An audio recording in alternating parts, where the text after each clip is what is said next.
एक राजा के दरबार में एक बुद्धिमान मंत्री था जिसके पास हर समस्या का हल था। राजा अपने इस मंत्री से बिना पूछे कोई भी बड़ा फैसला नहीं लेता था। इस मंत्री से राजा दरबार के अन्य लोग जलन रखते थे। एक दिन राज दरबार में राजा ने अपने इस मंत्री से कहा, तुम इतने बुद्धिमान हो लेकिन तुम्हारा बेटा तो बेहद मूर्ख है। राजा की ये बात मंत्री को अच्छी नहीं लगी और मंत्री ने राजा से पूछा, महाराज, आप ऐसा क्यों बोल रहे हैं?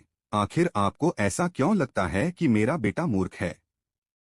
राजा ने कहा, हर सुबह जब जनता से मिलने के लिए जाता हूं तो वहां पर तुम्हारा बेटा भी होता है और मैं रोज तुमसे ये पूछता हूं कि सोने और चांदी में से कौन सी चीज सबसे ज्यादा कीमती है। तुम्हारा बेटा हर बार चांदी ही कहता है। राजा की ये बात सुनकर दरबार में मौजूद लोग मंत्री पर हंसने लगे और मंत्री को बुरा लगा। मंत्री बिना कुछ कहे अपने घर वापस आया और घर आते ही मंत्री ने अपने बेटे से पूछा, सोने और चांदी में क्या मूल्यवान है? बेटे ने फौरन जवाब देते हुए कहा, पिताजी, सोना। मंत्री ने बेटे से कहा, तुम्हें जब पता है कि सोना कीमती धातु है तो तुम रोज राजा को गलत जवाब देते हो और चांदी को कीमती धातु बताते हो।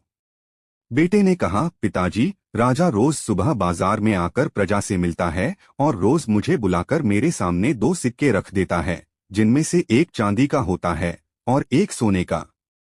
सिक्का रखकर राजा मुझसे पूछते हैं कि जो इन दोनों में से अधिक कीमती चीज है वो तुम ले जाओ, और मैं चांदी का सिक्का उठा लेता हूं। ये देखकर राजा हंसते हैं और चले जाते हैं। मंत्री ने अपने बेटे से पूछा, तो तुम क्यों रोज चांदी का सिक्का उठा लेते हो? अब पूरा दरबार मेरा मजाक उड़ा रहा है।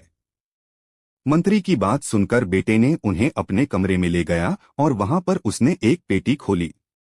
पेटी चांदी के सिक्कों से भरी हुई थी। इतनी सारी चांदी देखकर मंत्री हैरान हो गया। बेटे ने कहा, पिताजी, जो सिक्का राजा मुझे देते हैं ये सब वही है।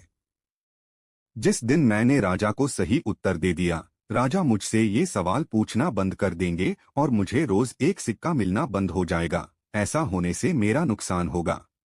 अगले दिन मंत्री ने अपने बेटे की चतुराई राजा को बताई और राजा मंत्री के बेटे की चालाकी से बेहद प्रभावित हुआ। हमें अपनी